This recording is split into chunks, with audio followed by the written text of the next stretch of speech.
மகிழ்ச்சி நிறைந்த ஹாமலின் நகரத்திற்கு உங்களை வரவேற்கிறோம் என்று ஒவ்வொரு காலையிலும் பேக்கர்கள் இனிப்பான பண்களை செய்கிறார்கள். இசைக்கலைஞர்கள் மகிழ்ச்சியான மெட்டுகளை வாசிக்கிறார்கள். மேலும் குழந்தைகள் சூரிய ஒளியில் நடனமாடுகிறார்கள். ஐயோ, இது என்ன என்று மக்கள் கத்தினார்கள். எலிகள், பெரிய எலிகள், சின்ன எலிகள், அவை மென்று தின்றன, வேகமாக ஓடின. மேயர் ஒரு பயங்கரமான சிக்கலில் மாட்டிக்கொண்டார். இந்த தொல்லை கொடுக்கும் எலிகளை நாம் எப்படி விரட்டுவது என்று அவர் கத்தினார். சரியாக அப்போது பெரிய கதவுகள் திறந்தன. அப்போது பளபளப்பான சிவப்பு மற்றும் தங்க நிற கோட் அணிந்த ஒரு உயரமான மனிதர் உள்ளே நடந்து வந்தார். அவர் ஒரு அழகான புல்லாங்குழலை வைத்திருந்தார். மேலும் அன்புடன் புன்னகைத்தார். நான் உங்களுக்கு உதவ முடியும் என்றார் அவர். என்னுடைய இசை அவற்றை விரட்டி அடிக்கும். மேயர் தன்னுடைய கைகளை தட்டிச் சிரித்தார். வியப்பளிக்கிறது.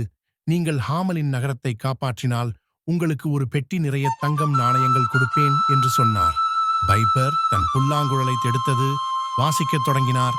மென்மையான இசை காற்றில் ஒளிரும் துளிகள் போல மிதந்தன. எலிகளுக்கு தங்கள் மீசையை துடித்தன. பிறகு நடனமாடத் தொடங்கின. அந்த திசைக்குச் சுழன்றன, குதித்தன, கீச்சிட்டன. அவை புல்லாங்குழல் ஊதுபவரை பின்தொடர்ந்தன. அந்த தெரு முழுவதும் ஒரு வேடிக்கையான சிறிய ஊர்வலம் போல இருந்தது. அவை பாலத்தை கடந்து அணிவகுத்து பளபளக்கும் ஆற்றின் பாலத்தின் மேல் சென்று ஹாமலின் நகரத்திற்கு அப்பால் உள்ள பசுமையான மலைகளுக்குள் சென்றன. இனி எலிகளே இல்லை.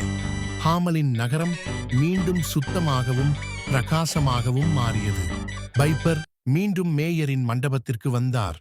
மெதுவாக புன்னகைத்தார். அன்புள்ள மேயரே, என்னுடைய தங்கம் நாணயங்கள் நான் பெற்றுக்கொள்ளலாமா? அவர் கேட்டார். ஆனால் மேயர் சூழ்ச்சியுடன் சிரித்தார். தங்கமா? ஓ, அது வெறும் நகைச்சுவைக்காக நான் சொன்னேன் என்றார். பைப்பரின் புன்னகை மறைந்தது. ஆனால் அவருடைய கண்கள் இன்னமும் அன்பாகவே இருந்தன. அவர் கத்தவில்லை, திட்டவும் இல்லை. அவர் வெறுமனே தன் புல்லாங்குழலை மீண்டும் ஒரு முறை எடுத்ததார்.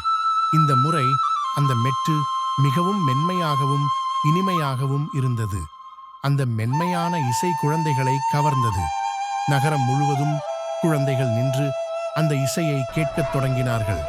அவர்களுடைய இதயங்கள் லேசாக உணர்ந்தன. அவர்களுடைய கால்கள் நடனமாடத் தொடங்கின. சிரித்துக்கொண்டும் மற்றும் தாவி குதித்து அவர்கள் பைப்பரின் மெல்லிசையை பின்தொடர்ந்தார்கள். அப்போது ஒளிரும் துளிகள் காற்றில் சுழன்றன. அந்த மெட்டு அவர்களை உயரமான மலர்கள் மற்றும் பட்டாம்பூச்சிகள் நிறைந்த ஒரு புல்வெளிக்கு அழைத்துச் சென்றது. அங்கு சூரிய ஒளியில் வானவில் ஜொலித்தது. அவர்கள் விளையாடினார்கள், பாடல்கள் பாடினார்கள், மேலும் வட்டமாகச் சுற்றி நடனமாடினார்கள். அவர்களின் சிரிப்பொலி மெல்லிய காற்றில் இசை போல மிதந்தது. பைப்பர் அவர்களை புன்னகையுடன் பார்த்தார். அவர் யாரையும் தண்டிக்க விரும்பவில்லை. ஒரு நல்ல பாடம் கற்பிக்க மட்டுமே விரும்பினார். எனவே அவர் மீண்டும் ஒரு மென்மையான மெட்டை வாசித்தார். குழந்தைகள் மகிழ்ச்சியுடன் நடனமாடியபடி மீண்டும் நகரத்திற்கு திரும்பினர். மேயரின் இதயம் உடைந்தது. அவர் பைப்பரிடம் ஓடி வந்த, ஓ அன்பான பைப்பர்ரே, என்னை மன்னியுங்கள். நான் என் வாக்குறுதியை மீறிவிட்டேன். பைப்பர் புன்னகைத்துச் சொன்னார். வாக்குறுதிகள் இசையை போன்றவை. அவை நம் இதயங்களில் நல்லிணக்கத்தை காக்கின்றன. பின்னர் பைப்பர் தன்னுடைய புல்லாங்குழலில் இருந்து ஒரு மகிழ்ச்சியான மெட்டை வாசித்தர். அவர் பொன்னிறமான சூரிய அஸ்தமனத்தை நோக்கிச் சென்று மறைந்தார். அந்த நாள் முதல் ஹாமலின் நகரத்தின் தெருக்கள் இசையால் நிரப்பியது. மேலும் ஒவ்வொரு வாக்குறுதியும் பெருமையுடன் காக்கப்பட்டது. பைப்பரின் இறகு மெதுவாக கீழே மிதந்து வந்தபோது அந்த நகரம் மீண்டும் அமைதியுடனும் ஆனந்தத்துடனும் பிரகாசித்தது. இத்துடன் ஹாமலின் பைப்பரின் கதை நிறைவடைகிறது. இது நேர்மை, அன்பு மற்றும் இசையின் மந்திரத்தை பற்றிய கதையாகும். குட்டி நண்பர்களே, பார்த்ததற்கு நன்றி. மறக்காதீர்கள், உங்கள் வாக்குறுதிகளை காப்பாற்றுங்கள். உலகமே உங்களோடு சேர்ந்து பாடும்.